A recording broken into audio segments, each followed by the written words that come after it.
em devoção voluntária, humildade e em disciplina do corpo, mas não são de valor algum, senão para a satisfação da carne.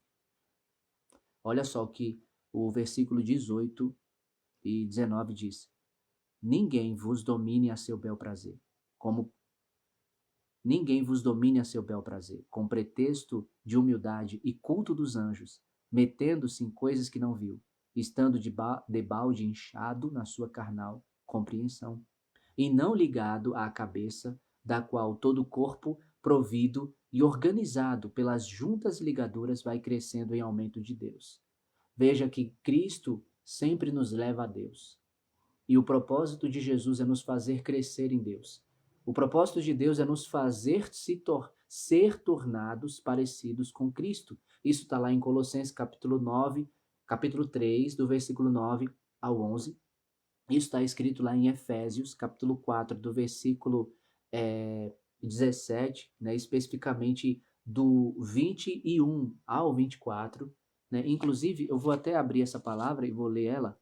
Efésios, capítulo 4, olha só, do versículo 20.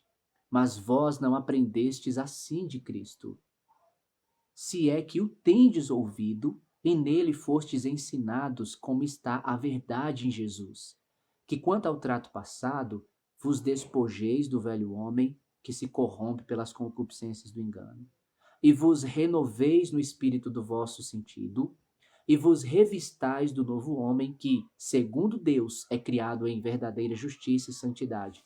E aqui em Colossenses 3, a palavra do Senhor também diz assim, ó, versículo de número 9. Não mintais uns aos outros, pois que já vos despistes do velho homem com seus feitos ou com suas práticas, e vos vestistes do novo, que se renova para o conhecimento segundo a imagem daquele que o criou, onde não há grego, nem judeu, circuncisão, nem incircuncisão, bárbaro, cita, servo ou livre, mas Cristo é tudo em todos. Então veja só, vos despistes do velho homem com os seus feitos, ou as suas práticas, e vos vestistes do novo, que se renova para o conhecimento. Veja que a palavra do Senhor aqui em Colossenses 2 está dizendo no versículo 19 o quê? Vai crescendo em aumento de Deus. E aqui em Colossenses 3, né, só pular o capítulo, versículo de número 9, na verdade o 10 diz: E vos revestistes do novo que se renova para o conhecimento, segundo a imagem daquele que o criou, segundo a imagem de Deus. Por isso que aqui no final, a palavra do Senhor, ela diz, no versículo 19, vai crescendo em aumento de Deus. Então, vamos voltar aqui. Versículo de número 2. Para que os seus corações sejam consolados e estejam unidos em amor e enriquecidos da plenitude da inteligência para conhecimento do mistério de Deus, Cristo. Veja o propósito. A palavra do Senhor está dizendo: corações serem consolados, estarem unidos em amor e enriquecidos. Esse aqui é um ponto que eu quero destacar. Enriquecidos da plenitude da inteligência para conhecimento do mistério de Deus Cristo. Veja que o propósito do enriquecimento da plenitude da inteligência é o conhecimento do mistério de Deus. E quem é o conhecimento do mistério? Quem é o mistério de Deus é Cristo. E a palavra do Senhor está dizendo que precisamos ter um enriquecimento da plenitude da inteligência. E da onde é que a gente recebe esse enriquecimento de plenitude da inteligência? Onde é que a gente vai buscar ser enriquecido da plenitude da inteligência? A palavra do Senhor diz: em Cristo estão escondidos todos os tesouros da sabedoria e da ciência. E digo isto para que ninguém vos engane com palavras persuasivas. Veja só. E aí no versículo 6 e 7 ele diz: como, pois, recebestes o Senhor Jesus Cristo, assim também andai nele, arraigados e edificados nele, e confirmados na fé, assim como fostes ensinados, crescendo em ação de graças. Então, todo aquele panorama que eu mostrei quando eu falei sobre a diferença, né, desde o Mateus 7 ali até a segunda epístola de João, né, do versículo 7 ao 11, né, do falso profeta, dos frutos, do espírito maligno, né, e dessa verdade, dessa realidade de propósito que o diabo ele tem. A palavra do Senhor aqui está dizendo que em Cristo estão escondidos todos os tesouros da sabedoria e da ciência. E olha o que ele diz: e digo isto para que ninguém vos engane com palavras persuasivas, ou seja, com um convencimento categórico. E aí ele diz: como, pois, recebestes o Senhor Jesus Cristo, assim também andai nele. Lembra lá de 2 Coríntios, capítulo 11, versículo 3? Sobre o propósito do diabo corromper a mente, que é para apartar da simplicidade que há em Cristo? Então, como foi que você recebeu Jesus? Como foi que eu recebi Jesus?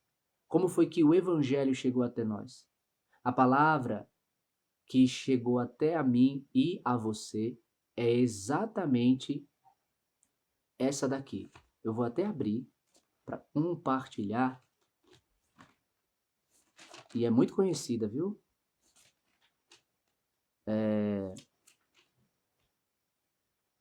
1 Coríntios, capítulo 15, versículo 3 e 4.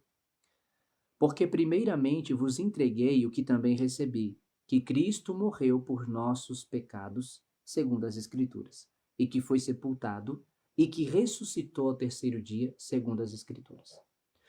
Esse foi o evangelho que nós recebemos. Essa foi a palavra de apelo, chamado de Deus, que a gente recebeu. Jesus te ama, porque ele morreu na cruz pelos seus pecados.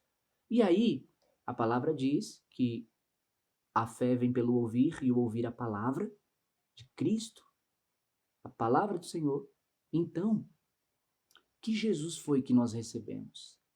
Nós recebemos o Jesus que morreu na cruz, o que está escrito na palavra. E o que nós fizemos foi o que também está escrito na palavra. A palavra do Senhor diz aqui em Romanos, no capítulo de número 10, veja só, a partir do versículo de número 8. Mas que diz, olha só, mas a justiça que é pela fé diz assim: a palavra está junto de ti, na tua boca e no teu coração. Esta é a palavra da fé que pregamos, a saber, se com a tua boca confessares ao Senhor Jesus e em teu coração creres que Deus o ressuscitou dos mortos, serás salvo. Visto que com o coração se crê para a justiça e com a boca se faz confissão para a salvação. Porque a Escritura diz: todo aquele que nele crê não será confundido. Lembra lá de 1 João, capítulo 2, versículo 24 e depois o 28? Porque todo aquele que invocar, não. Porque a Escritura diz: todo aquele que nele crê não será confundido. Porquanto não há diferença entre judeu e grego, porque um mesmo é o Senhor de todos, rico para com todos os que o invocam, porque todo aquele que invocar o nome do Senhor será salvo. Como, pois, invocarão aquele a quem não creram? Veja, creram. E como crerão naquele de quem não ouviram? E como ouvirão se não há quem pregue? E como pregarão se não forem enviados?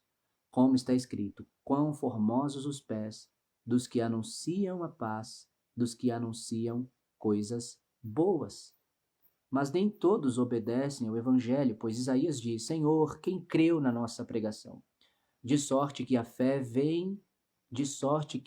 fé é pelo ouvir, e o ouvir pela palavra de Deus. Mas digo, porventura não ouviram? Sim, por certo, pois por toda a terra saiu a voz deles e as suas palavras até aos confins do mundo.